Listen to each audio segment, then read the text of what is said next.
আল্লাহর হাবিবের অল্প বয়সে দাড়ি মুবারক পাইকা গেল, পিঠ মুবারক গুজা হয়ে গেল।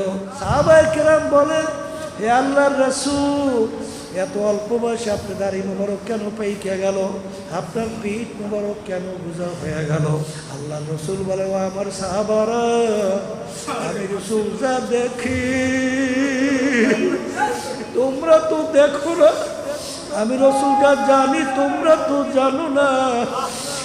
আরে আমার মালিক নাফরমান, বেনমাজি, হারামখোর, সুদখোর, ঘুষখোর, জুলুমবাজ, মিথ্যাবাজ যারা আল্লাহর হুকুম আমার তরিকা অনুযায়ী চলে না, তাদের ব্যাপারে যে আযাব ও গজবের ঘোষণা দিয়েছে, ওই এক সেকেন্ডে আযাব সহ্য করার শক্তি কোনো মানুষের নাই।